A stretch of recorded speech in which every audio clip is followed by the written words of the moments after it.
Kalian pernah gak sih nonton film Bangku Kosong? Gue belum lagi. Gue juga gak nonton lagi. Nih, gue ceritain sinopsisnya ya. Jadi ini tuh ceritanya tentang satu murid yang disuruh guru barunya duduk di bangku kosong yang selama ini tuh gak pernah didudukin siapapun. Oh, kalau itu gue pernah dengar. Pernah dengar? Haha. Tapi setelah dia duduk di situ, banyak kejadian mistis yang menimpa murid ini. Oke. Nah, kali ini gue mau ceritain kejadian yang ada miripnya sama film Bangku Kosong. Jadi ini cerita tentang salah satu SMA terkenal di Jakarta. Kejadian ini sekitar tahun 90-an. Jadi ada perempuan namanya Kika. Kika ini kelas 2 SMA. Kika tipe anak yang aktif di sekolah, dia ikut ekskul dan ikut OSIS juga. Pokoknya tipe-tipe anak gaul di SMA gitu Moy, Bi. Mukanya cantik, badannya bagus, benar-benar idaman laki-laki di SMA. Jadi waktu itu, pas hari Senin, pas bel sekolah bunyi, Kika tuh belum sampai, dia telat 15 menit. Akhirnya pas dia sampai sekolah, untungnya pagar tuh masih dibuka. Dia masih boleh masuk ke sekolahnya. Dia lari masuk ke kelasnya sambil ngos-ngosan. Kika nih panik banget karena jam pelajaran pertama itu tuh pelajaran matematika. Dan gurunya terkenal killer banget. Kita sebut aja gurunya nih namanya Pak Seno. Oke. Pas Kika sampai depan pintu kelas, pelajaran udah mulai. Kika di situ takut banget, tapi daripada dia bolos, akhirnya dia beraniin diri untuk ngetok pintunya. Pas diketok, tok tok, "Assalamualaikum Pak, maaf saya telat." Terus Pak Seno ini bilang, "Kamu ini baru hari Senin aja udah telat, sana duduk." Akhirnya Kika minta maaf dan langsung duduk di bangkunya Kika. Kika ini posisi duduknya tuh di pojok kiri paling belakang. Terus pelajaran udah dimulai seperti biasa. Dan pas banget di hari itu mereka ada ulangan harian. Pas Kika lagi ngerjain, Pak Seno tuh selalu ngeliatin ke arah Kika dari meja guru. Sampai Kika tuh gak fokus buat ngerjain ulangannya. Akhirnya Kika ngerjainnya buru-buru dan selesai paling pertama. Pas dia kasih kertas ulangannya ke Pak Seno, ternyata Pak Seno langsung nilai di situ juga. Setelah nilai ulangannya dikasih, ternyata Kika tuh kaget banget, dia dapat 5 nilainya.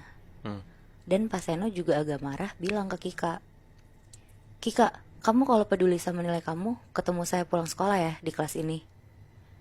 Di situ Kika setuju, karena nilai dia juga kurang bagus kan. Akhirnya bel jam pulang sekolah bunyi. Semua murid-murid udah siap-siap mau pulang.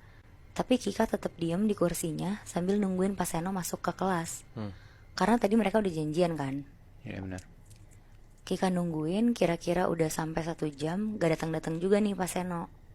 Jam pulang sekolah anak SMA kan jam 3 sore ya biasanya. Iya. Berarti ini udah jam 4 sore, Kika masih di kelasnya dan belum ada tanda-tanda dari Pak Seno. Dan Kika sendirian nih. Sendirian. Oke. Akhirnya Kika mutusin untuk keluar kelas mau ke ruang guru buat nyamperin Pak Seno. Pas Kika mau keluar kelas, tiba-tiba Pak Seno ini datang. Terus Pak Seno bilang, "Maaf ya, saya tadi input nilai dulu di ruang guru." Setelah dari situ, akhirnya mereka bareng-bareng lanjut masuk ke ruang kelas. Terus Pak Seno duduk di kursi meja guru yang di depan. Kika narik bangku dan duduk di depan meja Pak Seno. Di situ Pak Seno ngobrol sama Kika, nanyain mau dikasih ulangan tambahan atau gimana. Tapi selama ngobrol tuh Pak Seno ngeliat kemana-mana gitu. Kemana-mana maksudnya? Nah Moe, lo bisa ngerasain kan kalau lawan bicara lo lagi ngobrol sama lo, tapi matanya tuh gak ngeliat ke mata lo. Nah si Kika tuh ngerasain dari si Pak Seno ini. Pak Seno ngeliat ke bagian badannya Kika terus-terusan Moe. Oh ini guru mata keranjang gitu ya, Bi? Iya. Terus. Terus pas banget tuh kondisi cuaca lagi hujan deras, jadi agak gelap kan, gak ada matahari. Cuma ngandelin lampu kelas yang gak begitu terang juga. Pokoknya ada momen dimana Pak Seno tuh nyentuh tangannya Kika, terus ditarik tangannya sama Kika. Sampai akhirnya Pak Seno maksa Kika untuk berhubungan badan. Anjing. Ya. Di situ Kika nangis-nangis bilang gak mau. Tapi Pak Seno tuh maksa banget mau Bi. Kayak diperkosa gitu akhirnya. Di kelas? Di kelas. Oh shit. Bangsat. Keluar dari kelas, Kika hancur banget rasanya. Dia nangis-nangis dan trauma banget perasaannya. Tapi dia ingat kata-kata Pak Seno tadi. Kalau dia bilang ke orang-orang atau orang tuanya sekalipun, nilai matematikanya akan selalu jelek. Bahkan dibikin gak lulus sama Pak Seno. Di situ Kika bingung dan gak terima banget akhirnya. Dia diem di kamar mandi sekolah, nangis-nangis gak berhenti. Pokoknya mentalnya tuh hancur banget. Besokannya, hari Selasa, satu sekolah dibikin geger karena OB sekolah nemuin Kika di kamar mandi gantung diri dengan posisi satu badan udah biru. Oh shit. Di situ sekolah sampai nggak ada kelas sama sekali karena guru-guru pun shock semua ngeliat Kika, anak yang aktif yang ceria sehari-harinya, mutusin buat bunuh diri. Pas Seno dengar kabar itu, dia kaget banget dan seketika dia jadi nggak enak badan di hari itu.